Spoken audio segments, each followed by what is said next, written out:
Hello everyone, we are back with our next hunt. This time we're taking out a Tzitzi. Now, we are still practicing with our lance, of course, on our way to Monster Hunter Wilds. Again, it's very quickly become one of my favorite weapons. I don't know how good it was back in the day, and I'm going to be just kind of talking a little bit about my history with Monster Hunter weapons for this one, because this one shouldn't be too difficult. I'd say the Tzitzi, if anything, would give me some opportunities to flash him. The only thing I'm really worried about is the fact that he's a bit smaller. He is kind of spry, but we've taken on smaller creatures and quicker creatures, and Tobi-Kadachi was obviously a bit more mobile than Tzitzi is, so we should not have too much of an issue, especially since he really telegraphs him blinding, so that should give us some opportunities to counter. Let's find him. Now, I wanted to talk a little bit about my history with Monster Hunter and the weapons I used to use. My first Monster Hunter game was Monster Hunter Freedom Unite. I can't remember what platform it was on. I forgot it. Well, I think it was back on a PSP in the day. I don't remember. But I remember playing it, and I fell in love with it. And I was thinking, the other day I was playing my Charge Blade, and I was like, I don't remember what my old main weapon was before Charge Blade came out. And Freedom Unite, I remember playing with the Greatsword some. I don't remember if the Long Blade came out at that point, but I do remember when the Long Blade came out. I think I played it a bit. But I think it was a Greatsword was my main when I first started off. Now, I don't think at that point you could charge or anything.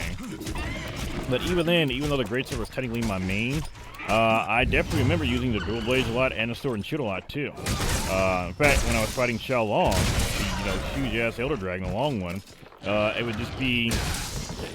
It would be a toss-up as to what I was going to use Sword and Shield that day to fight him, or Dual Blades.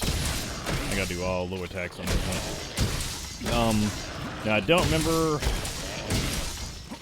what Monster Hunter I played after that. I do remember playing Monster Hunter Tri on the Wii. I was actually on active duty in the Marines at the time, and it was one of the few games I had on the Wii. I don't know where my Wii's at now that I think about it, but I remember playing it. It was the first time I was able to play with people online, or period, because I couldn't play with anybody at all before. No one else had Monster that I knew of. And it was a different experience for me getting to play with other people and not just have to do things solo. Now that being said, Charge Blade still wasn't out at that point. I played Tri, I forgot what I played, what my weapon was then, probably the Greatsword again. But I remember, I don't remember exactly what the title is because I've got it on my, I've still got it on my 3DS, I believe. Whatever Monster Hunter was on 3DS, I played it, and I think that's the first time I played Charge Blade, and I fell in love with it. Now, before that, I think I may have picked up a lance once, and that was it. Like, maybe twice, just out of curiosity. But that would be it. And, I mean, I don't know how I played back in the day, but right now, it's very, very nice, very in your face. Now, every generation, every game has added in additional moves, additional combos, for the most part, for all the weapons. And considering where Freedom Unite started off at, I don't know how plain the lance could have been back in the day. I don't know if it would have been as good as it is now. I don't know if it has the same gap closers that it does now. Like right here, we got the step forward, we got the slam there, go back there. We got the triple hit. Now, these are some good gap closers right here. I don't know if you could do the counter hits or not, but right now, the way Lance is, I love this weapon.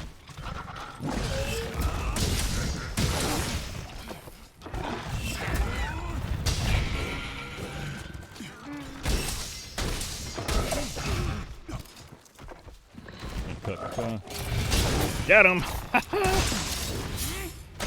And I'm sorry, the Clutch Claw counter on this thing is amazing.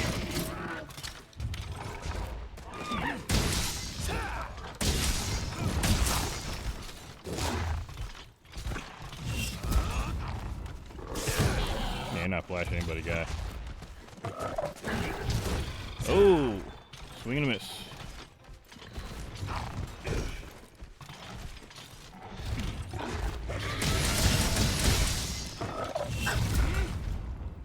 Big hit to the face.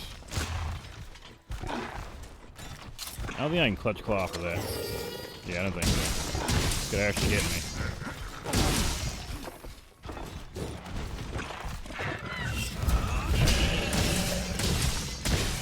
Now, I'm trying to think if there's any fights that I do that I would prefer to use this over the Charge Blade, and honestly there are. Especially multiplayer here. Well, actually, I don't know about multiplayer. I think Charge Blade is better for me in multiplayer. Because when I'm playing Lance, I like to know where the monster's at, what it's going to aim at. That way I can time my guards a bit better. When it's 4 people, it's a little harder. Like, I have a hard enough time doing it while it's just me, and I know where it's going to hit.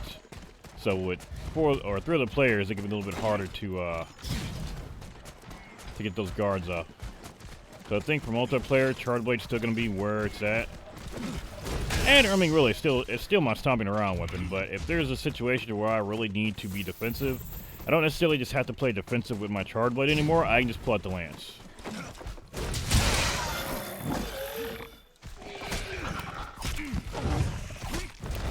And that should open up some build potential for me for the Lance and the Charge Blade, because a lot of what I put on my Charge Blade builds is a lot of quality of life stuff. I put a lot of things like earplugs I still like on it, but I put like a lot of defensive mods on there. I don't necessarily have to do that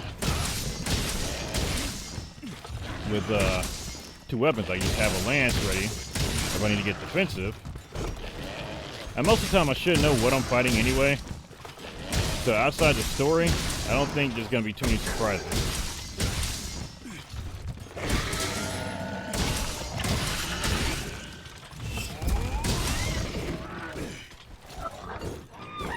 Nope, install those. Yeah, Greedy kept trying to do the high thrust.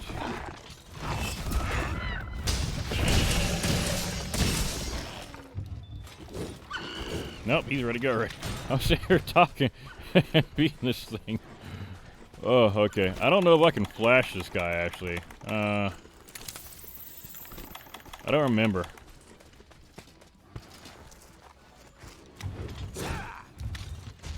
Now you know where I'm running. I can do this faster with the Lance out. I just don't want to kill him on accident.